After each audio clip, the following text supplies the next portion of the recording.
Hello everyone, welcome प्यारे बच्चों। आप सभी का स्वागत है हमारे चैनल नगीन बेस्ट डिजिटल लर्निंग में और हमारी एक और नई वीडियो में आप सभी का स्वागत है। आज इस वीडियो में बच्चों हम क्लास 8 का चैप्टर नंबर 8 करने वाले हैं, जिसका नाम है सुदामा चरित। जैसे कि आप सभी को नाम से ही पता लग रहा है कि चैप्टर का नाम है सुदामा चरित, यानी कि इसमें सुदामा के बारे में बताया गया है कि जब वो श्री कृष्ण से मिलने उनकी नगरी में जाते हैं तो उनके साथ क्या होता है, श्री कृष्ण जो उनके साथ क्या करते हैं, वो उनसे क्या बातें करते हैं, तो इन सभी के बारे में हमें बताया गया है। तो चलिए बच्चों, ये पाठ पढ़ना हम शुरू करते हैं। इस वीडियो में हम इसको पढ़ेंगे और अच्छे से समझेंगे। सबसे पहले हम जानेंगे कि हमारे इस पाठ के लेखक कौन हैं। तो हमारे इस पाठ के लेखक हैं नरोत्तम दास। कौन है बच्चों? नरोत्तम दास। इसमें बच्चों हमारे दोहे हैं, हम इन दोहों को पढ़ेंगे और अच्छे से समझेंगे। तो चलिए शुरू करते हैं। दोहा नंबर 1। शीस पगान जगह तन में, प्रभु जाने को आही बसे के ही ग्रामा। धोती फटी सी लटी दुपटी, अरूं पाए उपाहन को नहीं सामा। दवार खड़ो दधिज दुर्बल एक, रहमो चिकित्सो बसुदा अभिरामा। पूछत दीन दयाल को धाम, बतावत अपनो नाम सुदामा। एक बार फिर से पढ़ेंगे। शीस पघा न जगह तन में, प्रभु जाने को आही बसे के ही ग्रामा। धोती फटी सी लटी दुपटी, अरो पाए उपाना को नहीं सामा। दवार खड़ो दधिज दुर्बल एक, रहमो चिकित्तो बसुदा अभिरामा। पूछत दीन दयाल को धाम, बतावत अपनो नाम सुदामा। तो ये कुछ पंक्तियाँ हैं। पहले हम इसके अर्थ को जानेंगे, फिर हम इसके भावार्थ को पढ़ेंगे। तो चलिए बच्चों शुरू करते हैं। इन पंक्तियों में जब सुदामा द्वारका में श्री कृष्ण के महल में उनसे मिलने के लिए जाते हैं और वहाँ पर पहुँच जाते हैं, और जब फिर जो वहाँ पे द्वारपाले होते हैं उनसे वो मिलने के लिए कहते हैं कि मुझे श्री कृष्ण से मिलना है, और फिर वो द्वारपाले कृष्ण को जाकर सुदामा का हाल बताते हैं। तो इसके बारे में वर्णन किया गया है, जो द्वारपालों ने श्री कृष्ण के सामने सुदामा के बारे में, यानी कि उसकी जो दशा है वो कैसा दिखता है, कैसे उसने वस्त्र पहने हैं, वो क्या कह रहा है, तो इन सभी बातों के बारे में द्वारपाले कृष्ण को बताते हैं। तो चलिए पढ़ते हैं। तो द्वारपाले श्री कृष्ण से जाकर कहते हैं कि हे कृष्ण जी, हे प्रभु, बाहर आपसे मिलने कोई एक व्यक्ति आया है, और वो कैसा दिख रहा है। शीस पगान जगह तन में, प्रभु यानी कि उसके सर पर न तो पगड़ी है, यानी कि उसके सर पर ना तो पगड़ी है और न तन में कोई भी झुगला, यानी कि जगह का मतलब है झुगला, यानी कि कोई भी कुर्ता नहीं है। ना तो उस पे सर पर पगड़ी है और ना ही उसके तन पर कुर्ता है। जाने को अही बसे के ही ग्रामा, और पूछने पर हमें यह बता रहा है, कह रहा है, ग्रामा यानी कि गांव से पैदल चलकर यहाँ आया है। क्या बताते हैं वो कि ना ही तो उसके सर पर पगड़ी है, ना ही उसके तन पर कुर्ता है, और वो बता रहा है कि गांव से चलकर यहाँ तक पैदल आया है। धोती फटी सी लटी दुपटी, और जो उसकी धोती है वो फटी हुई है, और फटी हुई धोती उसने लपेट रखी है, उसने पहनी हुई है। अरू पाए उपाना को नहीं सामा, और उसके पैर में, पाए का मतलब है पैर, उसके पैर में कोई जूता चप्पल भी नहीं है। दवार खड़ो दझिल दुर्बल एक, और वह दवार पे खड़ा हुआ है और एक कमज़ोर सा दुर्बल सा व्यक्ति दिख रहा है। रहमो चकित्सो वसुधा अभिरामा, और अपने इस महल को, नगरी को बड़े ही चिकित्सा से यानी कि हैरानी से देख रहा है। पूछत दीन दयाल को धाम, और आपके बारे में पूछ रहा है यानी कि श्री कृष्ण के बारे में पूछ रहा है। बतावत अपनो नाम सुदामा, और अपना नाम सुदामा बता रहा है। तो द्वारपालों ने सुदामा के बारे में क्या बताया है कि ना ही तो उसके सर पर पगड़ी है, ना ही उसके तन पर कपड़ा है, और वो गांव से पैदल चलकर यहाँ तक आया है, और उसने धोती भी फटी हुई पहन रखी है, और उसके पैर में कोई जूता चप्पल भी नहीं है। और द्वार पे खड़ा हुआ है एक कमज़ोर सा, दुर्बल सा व्यक्ति दिख रहा है, और हमारी इस नगरी को हैरानी से देख रहा है। और पूछत दीन दयाल को धाम, और आपके बारे में पूछ रहा है, और अपना नाम सुदामा बता रहा है। ये था इन कुछ पंक्तियों का अर्थ। अब हम इसके भावार्थ को पढ़ेंगे। उपरोक्त पंक्तियों में जब सुदामा द्वारिका में श्री कृष्ण के सामने जा पहुँचे, यानी कि उसके श्री कृष्ण के महल के सामने पहुँच जाते हैं, और उन्होंने महल के द्वारपाल से कृष्ण से मिलने की इच्छा जताई, और जो महल के बाहर द्वारपाले खड़े थे उनसे कहा कि मुझे श्री कृष्ण से मिलना है। तब द्वारपाल ने महल के अंदर जाकर श्री कृष्ण को जो बाहर खड़े सुदामा के बारे में बताते हुए कहते हैं कि द्वारपाल श्री कृष्ण से कहता, हे प्रभु, महल के बाहर एक व्यक्ति बहुत ही दयनीय स्थिति में खड़ा है, यानी कि दया की स्थिति में खड़ा है, आपके बारे में पूछ रहा है। उसके सर पर ना तो पगड़ी है और ना ही उसके तन पर कुर्ता है, और यह भी बताया है, उसने यह भी नहीं बताया कि वह किस गांव से पैदल चलकर यहाँ आया है, यानी कि वो गांव से पैदल चलकर आया, लेकिन उसने ये नहीं बताया कि वो किस गांव से पैदल चलकर आया है।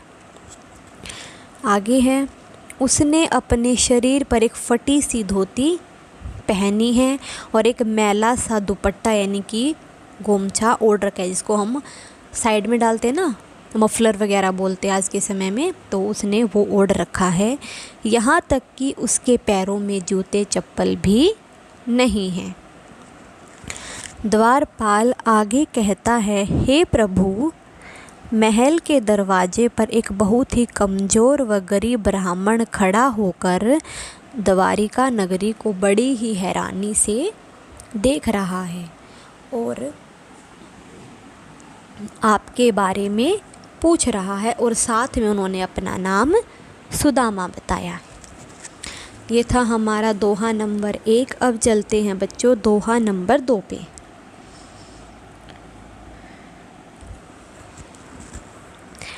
ऐसे बेहाल बिवाइन सो, पग कंकड़ जाल लगे पुनि जोए, हाय महादुख पयो सखा, तुम आए इति न किति दनी खोए। देखी सुदामा की दीन दशा, करुणा करी के करुणा निधि रोए, पानी परात को हाथ छुए नहीं, नैनन के जल सो पग धोए। एक बार फिर से पढ़ेंगे। ऐसे बेहाल बिवाइन सो, पग कंकड़ जाल लगे पुनि जोए, हाय महादुख पायो सखा, तुम आए इति न कीते दनी खोए। देखी सुदामा की दीन दशा, करुणा करी के करुणा निधि रोए, पानी परात को हाथ छुयो नहीं, नैनन के जल सो पग धोए। तो चलिए पहले हम इसके अर्थ को जानेंगे और फिर हम इसके भावार्थ को पढ़ेंगे। तो द्वारपाला से सुदामा के बारे में सुनकर श्री कृष्ण बेहाल होकर, उत्सुक होकर महल के बाहर दौड़े दौड़े महल के बाहर चले जाते हैं।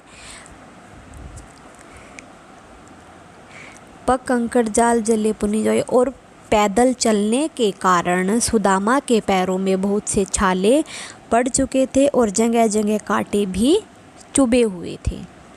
हाय महादुख पायो सखा। और श्री कृष्ण सुदामा को बेहाल देखने के बाद कहते हैं, हाय महादुख पायो सखा, हे सखी तुमने इतने दुख सुखों को झेला है, तुमने इतने दुखों को पाया है, तुम आए इतने कितने दिन खो, तुम इतने दिनों से कहाँ खोए हुए थे, इतने दिनों से मेरे पास क्यों नहीं आई। देखी सुदामा की दीन दशा। और सुदामा की ऐसी हालत को देखकर, ऐसी दीन दशा को देखकर करुणा करी के करुणा निधि रोए। और करुणा करके यानी कि उसके प्यार में करुणा के कारण वो श्री कृष्ण रोने लगे। परात और सुदामा को महल के अंदर लाते हैं और गद्दी पर बिठा देते हैं। पानी परात को हाथ छुयो नहीं। और जो पानी और उसके पैर धोने के लिए जो पानी की परात थी, उस पानी की परात को तो हाथ तक नहीं लगाया। नैनन के जल सो पग धोए। और अपनी आँखों से, नैनन का मतलब है आँखों से जो आंसू बह रहे थे, उन्हीं से उसके पैरों को धोया। ये था इन कुछ पंक्तियों का अर्थ। चलो अब हम इसके भावार्थ को पढ़ते हैं। द्वारपाल से सुदामा के विषय में सुनकर श्री कृष्ण दौड़े दौड़े महल के बाहर आए और उन्होंने सुदामा को गले लगा लिया। और वो बड़े आदर सत्कार के साथ उन्हें महल के अंदर ले गए। और जो पैदल चलने से सुदामा के पैरों में जो बहुत सारे छाले पड़ चुके थे और जगह जगह पर कांटे भी चुभे हुए थे, श्री कृष्ण ने सुदामा को प्यार से एक जगह पर, एक आसन पर बिठाया और उनके पैरों से एक एक कांटे को निकालने लगे। कृष्ण दुखी होकर सुदामा से कहते हैं, यानी कि सुदामा की ऐसी हालत को देखकर वो दुखी हो जाते हैं और फिर दुखी होकर सुदामा से कहते हैं कि हे सखा, हे मित्र, तुम इतने लंबे समय से अपना जीवन दुख और कष्ट में बिता रहे हो, व्यतीत कर रहे हो, फिर भी तुम मुझसे मिलने क्यों नहीं आए। और उन्होंने अपने बाल सखा सुदामा के, यानी कि जो बचपन के दोस्त थे, बालपन के सखा थे, सुदामा के पैर धोने के लिए परात में पानी मंगवाया, यानी कि पीतल का बर्तन। लेकिन सुदामा की दीनहीन दशा को देखकर कृष्ण रो पड़े और उन्होंने परात के पानी को हाथ लगाए बिना, इनके उनके परात के पानी को उन्होंने हाथ नहीं लगाया और अपने आंसुओं से ही सुदामा के पैर धो दिए। एक बार फिर से पढ़ेंगे कि द्वारपाल से जब सुदामा के बारे में श्री कृष्ण ने जाना तो वे दौड़े दौड़े महल से बाहर आए और उन्होंने सुदामा को गले लगा लिया और वो बड़े आदर सम्मान के साथ उन्हें महल के अंदर ले गए। पैदल चलने से सुदामा के पैरों में बहुत सारे छाले, यानी कि अनगिनत छाले पड़ चुके थे और जगह जगह पर कांटे भी लगे हुए थे। श्री कृष्ण ने सुदामा को प्यार से एक जगह पर, यानी कि एक स्थान पर बिठाया और उनके पैरों से एक एक करके कांटे निकालने लगे। कृष्ण दुखी होकर, यानी कि सुदामा की ऐसी हालत को देखकर वो दुखी हो जाते हैं और सुदामा से कहते हैं कि हे सखा, तुम इतने लंबे समय से अपना जीवन दुख और कष्टों में बिता रहे हो, फिर भी तुम मुझसे मिलने क्यों नहीं आए। उन्होंने अपने बाल सखा सुदामा के पैर धोने के लिए परात में जो पानी मंगवाया था उससे सुदामा के पैरों को नहीं धोया, बल्कि उनकी इस ऐसी हालत को देखकर कृष्ण रो पड़े और अपनी आँखों से ही, अपने आंसुओं से ही सुदामा के पैर धो दिए। ये था हमारा दोहा नंबर 2। अब है बच्चों आगे दोहा नंबर 3। कुछ भाभी हमको दियो, सो तुम काहे न देत। चापी पोटरी काख में, रहे कहो के ही हेतु। दोबारा सुनो। कुछ भाभी हमको दियो, सो तुम काहे न देत। चापी पोटरी काख में, रहे कहो के ही हेतु। तो चलिए पहले हम इसके अर्थ को जानेंगे और फिर हम इसके भावार्थ को पढ़ेंगे। श्री कृष्ण जी, इसमें श्री कृष्ण जी सुदामा से कहते हैं कि कुछ भाभी हमको, कि भाभी ने मेरे लिए कुछ उपहार तो ज़रूर भेजा होगा, यानी कि मेरे लिए कुछ तो ज़रूर भेजा होगा। सो तुम काहे न देते, और तुम मुझे क्यों नहीं दे रहे हो। भाभी ने जो उपहार मेरे लिए दिए हैं, तुम वो उपहार मुझे क्यों नहीं दे रहे हो। चापी पोटरी काख में, और जो यह पोटली है तुम अपने बगल में क्यों छुपा कर तुमने रखी हुई है। मुझे देते क्यों नहीं हो, तुम अभी भी वैसे के वैसे ही हो। एक बार फिर से पढ़ेंगे कि भाभी ने जो उपहार मेरे लिए दिए हैं, यानी कि कुछ न कुछ तो उपहार मेरे लिए दिया होगा, तो तुम मुझे वो उपहार क्यों नहीं दे रहे हो। और जो तुमने वह उपहार की पोटली अपने बगल में, अपनी काख में छुपा रखी है, तुम मुझे क्यों नहीं दे रहे हो। तुम वैसे के वैसे ही हो। ये था इसका अर्थ। अब चलिए हम भावार्थ को पढ़ते हैं। सुदामा का खूब खूब आदर सत्कार करने के बाद कृष्ण उनसे कहते हैं कि भाभी ने मेरे लिए जो उपहार भेजा है, तुम्हें वह जो पोटली है उपहार की, वो अपने बगल में क्यों छुपा रखी है, उसे मुझे क्यों नहीं देते हो, और तुम अभी भी वैसे ही हो। ये था हमारा दोहा नंबर 3। अब चलते हैं बच्चों दोहा नंबर 4 पर।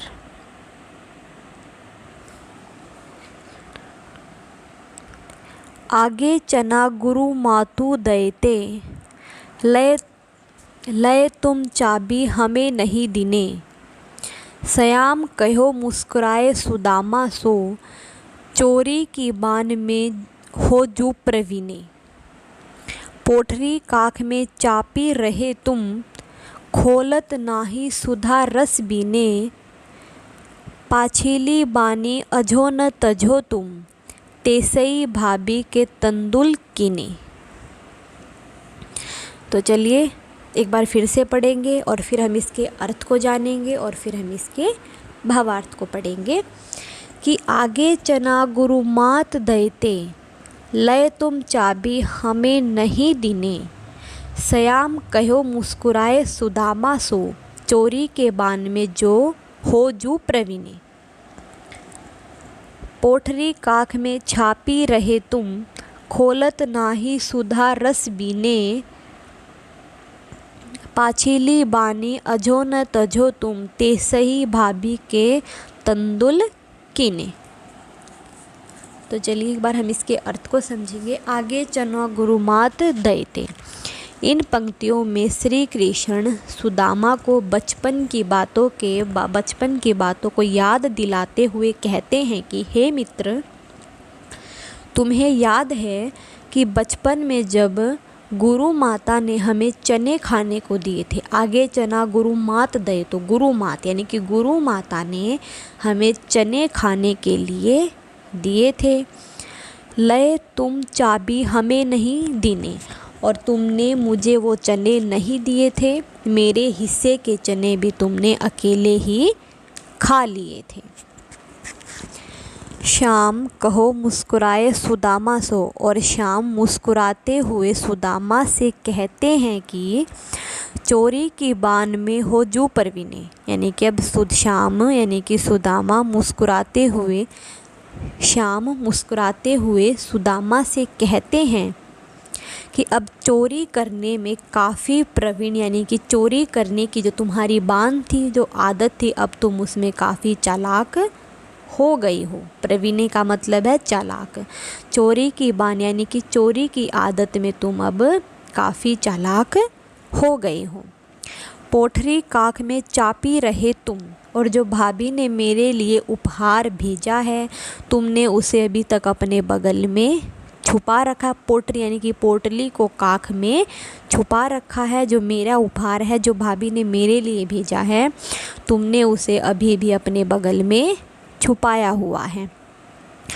खोलत नहीं सुधा रस बीने, और जो यह मीठी मीठी सी भीनी भीनी सी सुगंध है तुम क्यों नहीं दे रहे हो, इसे क्यों नहीं खोल रहे हो, इसे मुझे क्यों नहीं दे रहे हो। पाछिली बानी अजो न तजो तुम, यानी कि पाछिली बानी यानी कि जो तुम्हारी पिछली आदत है चोरी की वो अभी गई नहीं है। तेसे ही इसलिए गुरु माता के चनों के जैसे ही तुम, जैसे गुरु माता के चने तुमने मुझे नहीं दिए थे ऐसे ही तुम भाभी के बनाए हुए व्यंजनों को मुझे नहीं दे रहे हो।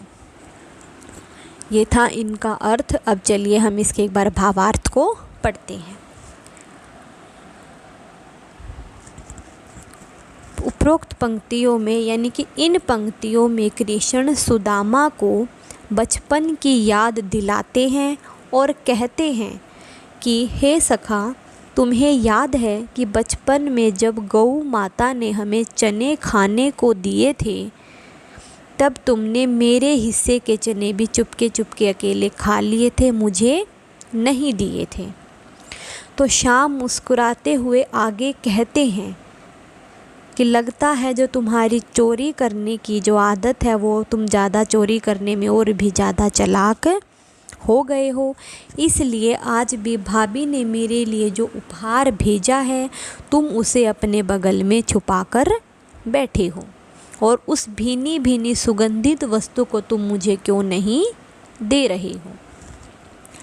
लगता है तुम्हारी पिछली जो चोरी करने की आदत है वो अभी तक गई नहीं है, इसलिए गौ माता के चनों के जैसे ही तुम भाभी के जो भेजे हुए व्यंजन है वो मुझे नहीं दे रहे हो। ये था बच्चों। अब अगले दोहे पर चलते हैं। वह पुलकनी वह उठी मिलनी वह आदर की बात, वह पठवनी गोपल की कछु न जानी जात, घर घर कह ओडत फिरे तनक दही के काज, कहा भयो जो अब भयो हरि को राज समाज, हो आवत नाही थूतो वाही पठ्यो ठेली, अब कहीं हो सुझाए के बहुधन धर्यो सकेली। एक बार फिर से पढ़ते हैं। वह पुलकनी वह उठी मिलनी वह आदर की बात, वह पठवनी गोपल की कछु न जानी जात, घर घर कर ओडत फिरे तनक दही के काज, कहा भयो जो अब भयो हरि को राज समाज, हो आवत नाही हो तो वाही पठ्यो ठेली, अब कहीं हो सुझाए के बहुधन धर्यो सकेली। चलिए पहले हम इसके अर्थ को जानते हैं और फिर हम इसके भावार्थ को पढ़ेंगे। तो कृष्ण ने सुदामा की वह पुलकनी यानी कि उसको देखकर खुश हो जाते हैं, उससे मिलने के लिए उठते हैं और वह उसका आदर करते हैं और उसको विदा कर देते हैं। और जब इन पंक्तियों में द्वारका से जब उन्होंने श्री सुदामा को श्री कृष्ण ने खाली हाथ भेज दिया था, खाली हाथ चले गए थे, तो उनके विचारों का वर्णन किया गया है। कृष्ण से विदा लेने के बाद सुदामा अपने घर की तरफ चलने लगते हैं और मन ही मन सोचने लगते कि मिलकर कि वह पुलकनी कि उन्होंने वह मुझसे मिलकर बहुत खुश हुए, वह उठकर मुझसे इतना मेरा आदर सम्मान किया, उठकर मुझसे मिलने आए। एक तरफ तो श्री कृष्ण ने मेरे लिए इतना किया, वह पठवनी गोपल की, और दूसरी तरफ उन्होंने मुझे खाली हाथ लौटा दिया। सच में गोपाल को समझना, वह पठवनी गोपाल की और गोपाल को समझना कुछ न जाने जात किसी के बस की बात नहीं है। घर घर कर ओडत फिरे तनक दनी के काज, और जो आदमी बचपन में घर घर में सिर्फ एक दही और माखन के लिए घर घरों में चोरी करता फिरता था, घरों में जाता था, कहा भयो अब भयो, और जब भला किया हो तो अब भला करेगा।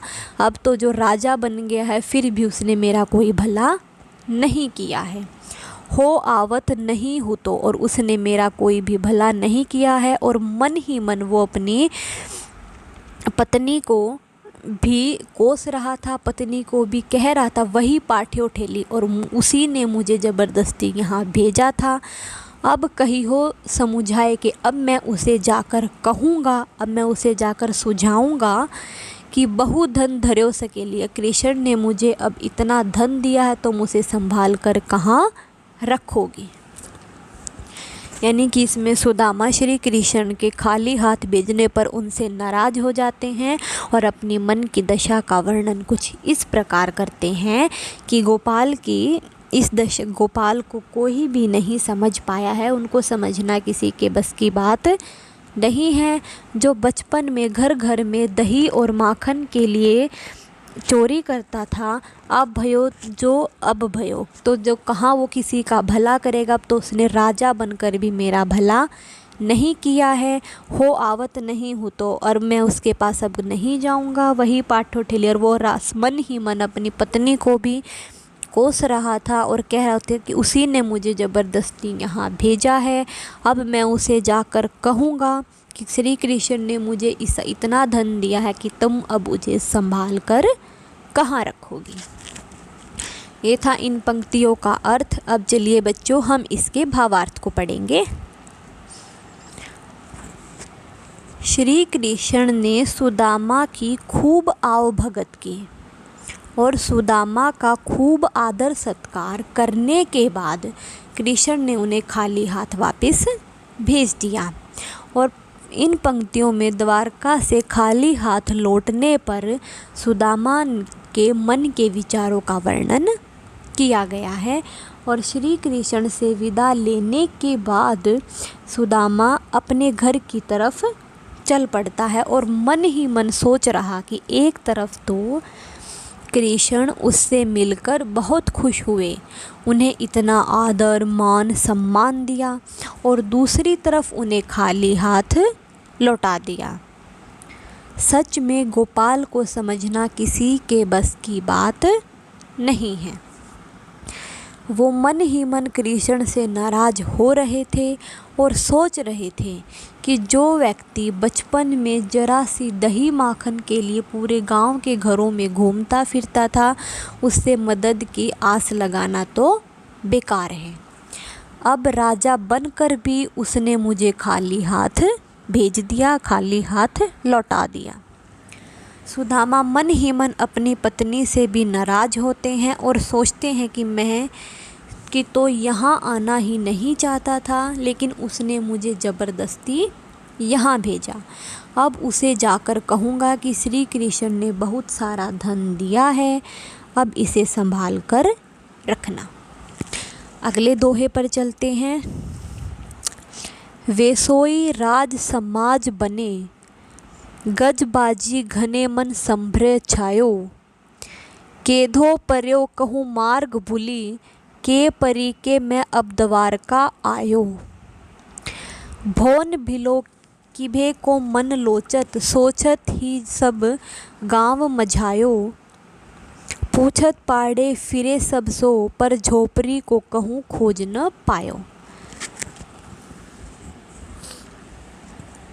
यह प्रसंग सुदामा ने अपने गांव पहुंचने के बाद का है कि जब सुदामा अपने गांव में चले जाते हैं।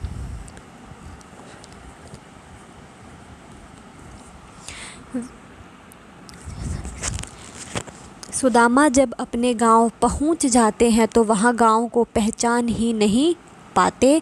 वैसो राज समाज बने, यानी कि वो वहाँ पर पहुँच जाते हैं और जो उसका गांव था वो एक द्वारका की नगरी जैसा ही दिखाई दे रहा था, यानी कि जो उसका राज समाज है वो नगरी जैसा बना हुआ था।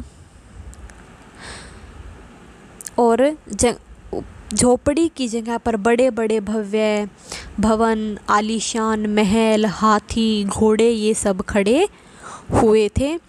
कधो पगो कहूँ मार्ग भूली। और ये सब देखकर सुदामा को लग रहा था कि कहीं मैं रास्ता न भूल गया हूँ, मार्ग न भूल गया हूँ। के फिरी के मैं अब द्वारका, यानी कि मैं दोबारा से फिर कर अब घूम कर द्वारका ही आ गया हूँ।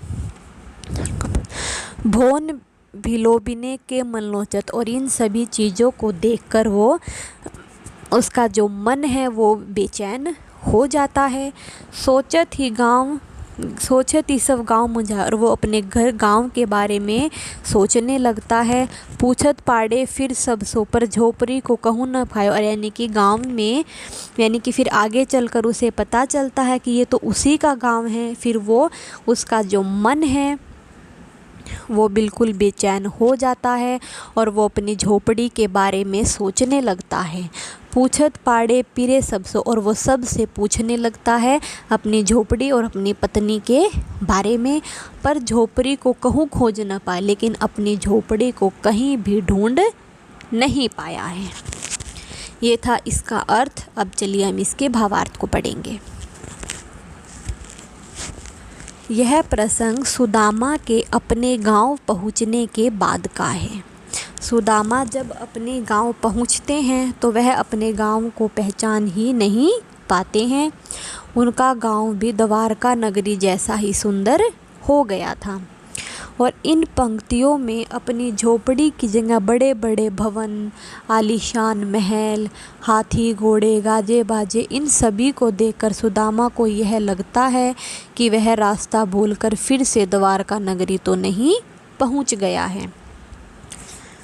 लेकिन भव्य महलों को देखने की लालसा में वो गांव के अंदर चले जाते हैं और उन्हें फिर पता लगता है, उन्हें समझ में आता है कि यह उनका अपना ही गांव है।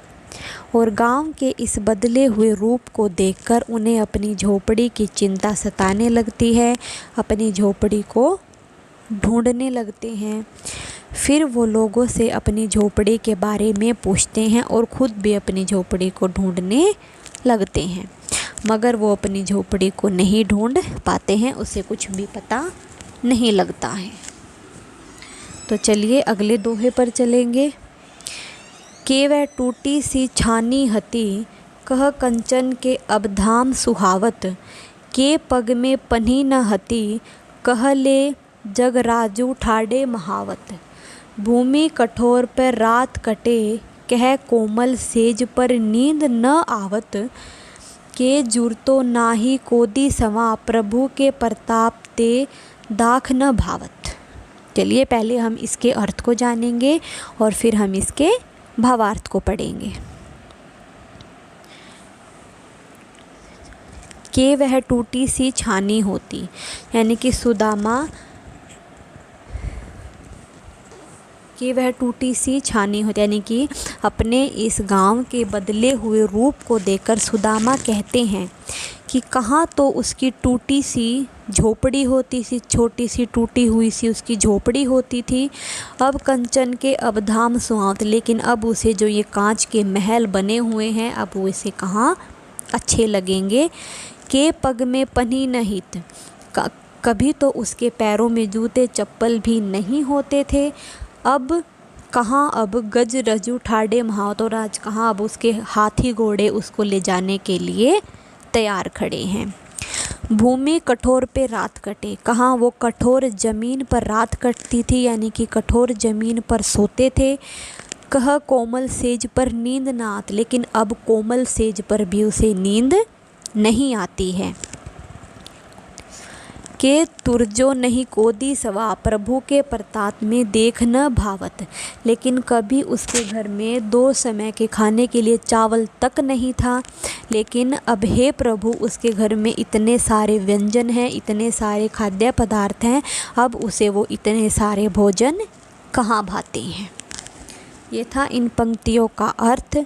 अब चलिए हम इसके भावार्थ को पढ़ते हैं कि ऐसा माना जाता है कि सुदामा ने अपनी बगल में जो पोटली छुपा कर रखी थी उसमें चावल थे, और श्री कृष्ण ने सुदामा से यह कहकर कि यह भाभी यानी कि सुदामा की पत्नी ने उनके लिए भेजा है, तो वह पोटली सुदामा से ले ली और उसमें से 2 मुट्ठी चावल खा लिए।